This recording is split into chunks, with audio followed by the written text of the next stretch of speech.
નમસ્કાર મિત્રો, વિડીયોમાં તમારું સ્વાગત છે। જી હા મિત્રો, અત્યારે હાલના મોટા અને મહત્વના સમાચાર સામે આવી રહ્યા છે। તો મિત્રો, સમાચારમાં વાત કરીએ તો છેલ્લા કેટલાક દિવસથી મહારાષ્ટ્રમાં વિવિધ ભાગોમાં અકસ્માતોના ચોંકાવનારા સમાચાર સામે આવી રહ્યા છે। તો હવે જલગાંવ જિલ્લામાં એક કાર, એસટી બસ અને એક ટુ વ્હીલર વચ્ચે થયેલા ટ્રિપલ અકસ્માતમાં 6 લોકોના ઘટના સ્થળે જ મોત થયા છે। તો મહારાષ્ટ્રના જલગાંવ જિલ્લાના વારેગાંવ નજીક મુંબઈ નાગપુરા બાયપાસ પર એક માર્ગ અકસ્માતની ઘટના સામે આવી છે। જી હા મિત્રો, અત્યારે હાલના મોટા અને દુઃખદ સમાચાર સામે આવી રહ્યા છે। તો આ અકસ્માતથી સમગ્ર વિસ્તારમાં શોકની લહેર ફેલાઈ ગઈ છે। તો મહારાષ્ટ્ર જલગાંવ ગુજરાતી પરિવાર અકસ્માતનો ભોગ બન્યો છે।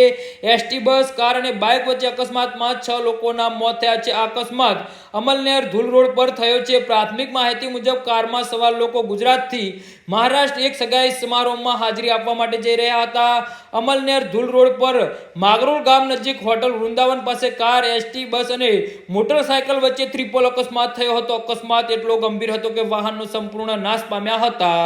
જી હા મિત્રો, તો આના વિશે તમારું શું કહેવું છે તો નીચે અમારી કમેન્ટ બોક્સમાં જરૂરથી જણાવજો અને અમારી YouTube ચેનલને સબસ્ક્રાઇબ કરવાની ભૂલતા નહીં। ધન્યવાદ।